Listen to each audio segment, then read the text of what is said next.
બનાસકાંઠાના ભરત ચૌધરીના કેસમાં 6 જેટલા આરોપીઓની ધરપકડ કરવામાં આવી છે અને આ મામલે પોલીસે 6 જેટલા આરોપીઓની ધરપકડ કર્યા બાદ ગઈકાલે આ તમામ આરોપીઓને ઘટના સ્થળે લઈ જવામાં આવ્યા હતા અને સમગ્ર ઘટનાનું રિકન્સ્ટ્રક્શન કરાવવામાં આવ્યું હતું। આ બાબતે હવે માળી સમાજનો રોષ ફાટી નીકળ્યો છે। થોડાક સમય અગાઉ માળી સમાજ દ્વારા બનાસકાંઠા એસપી કચેરીએ રજૂઆત પણ કરવામાં આવી છે। તો આવો જાણીએ શું છે સમાચાર। નમસ્કાર, જમાવટ સાથે હું છું પાર્થ।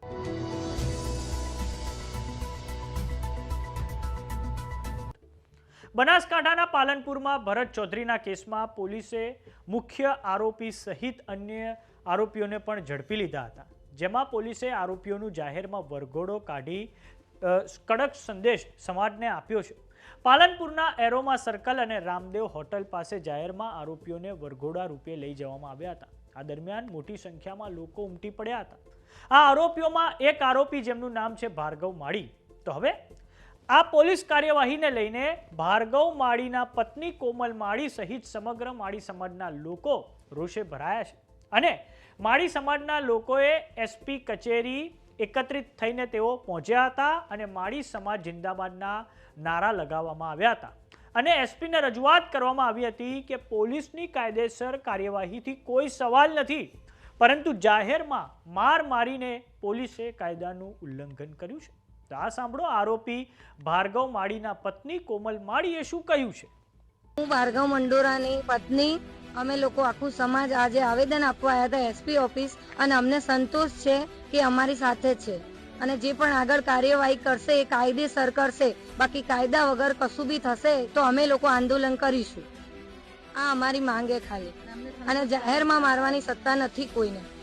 કોઈ પણ આરોપી કબૂલે તો એના પછી એને મારવાની સત્તા કોઈની નહીં। બસ એ જ કે એને કાયદેસર આગળ ચાલો। એ મુખ્ય આરોપી બનાવડાવવામાં આવ્યો, એને મીડિયામાં ચર્ચા ચગે જ જઈએ મારા કારણે, કેમ કે મેં લવ મેરેજ કર્યા હતા, છતાં પણ એને એવી રીતે જાહેર નથી થયું હજી કે એ મુખ્ય આરોપી, તો એને આટલો બધો ચંગે કેમ ચડાયો તમે લોકોએ? બસ આ જ કેવું મારું એ। અને એને ઝપાઝપી કે હાથ ચાલાકી પણ નથી કરીને, હજી પ્રૂફ નથી થયું, એટલે તમે મહેરબાની કરીને એને મેન આરોપી ગણો મત। ખાતરી આપી છે કે આગળ કાયદેસર કાર્યવાહી કરશે। 20 ડિસેમ્બરની રાત્રે ભરત ચૌધરી અને તેમના મિત્ર નીતિન ચૌધરી પાલનપુર અમદાવાદ હાઈવે પર આવેલી હોટલ પર ઊભા હતા। તે સમયે ત્યાં 20 થી 25 લોકોનું ટોળું ઘસી આવ્યું હતું। અચાનક જ આ ટોળાએ બે મિત્રો પર હુમલો કર્યો હતો।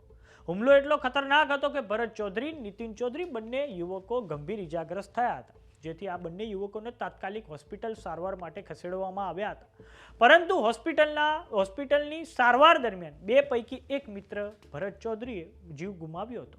ભરત ચૌધરી નામના યુવકને લઈને હવે સમગ્ર ચૌધરી સમાજમાં આ પછી ભારે રોષ ફેલાયો હતો અને આ પછી પોલીસે સમગ્ર ઘટનાને લઈને એક્શનમાં આવી ગઈ હતી અને પોલીસે હુમલાના મુખ્ય આરોપી ભાર્ગવ માળી સહિત અન્ય 24 લોકો સામે ફરિયાદ નોંધી હતી। બાદમાં આ જીવલેણ હુમલો શા માટે કરાયો હતો તેની તપાસમાં પોલીસ જ્યારે લાગી ત્યારે સામે આવ્યું હતું કે આ હુમલા પાછળ પૈસાની લેતી દેતીનું કારણ જવાબદાર છે।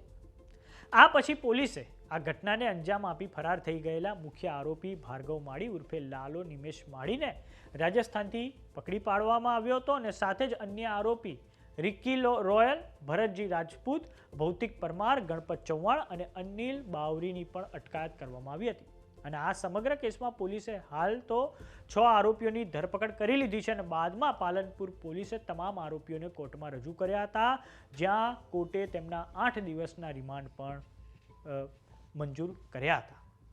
તો હવે માળી સમાજમાં જે રોષ ફેલાયો છે તેને લઈને આપનું શું માનવું છે અમને કોમેન્ટ બોક્સમાં લખીને જરૂર જણાવો। જો તમે અમને યુટ્યુબ પર જોઈ રહ્યા તો સબસ્ક્રાઇબ કરો, જો તમે અમને ઇન્સ્ટાગ્રામ અને ફેસબુક પર જોઈ રહ્યા તો ફોલો કરો, સાથે જ અમારી વોટ્સએપ ચેનલ આવી ગઈ છે, જોઈન કરવાનું ના ભૂલતા। નમસ્કાર।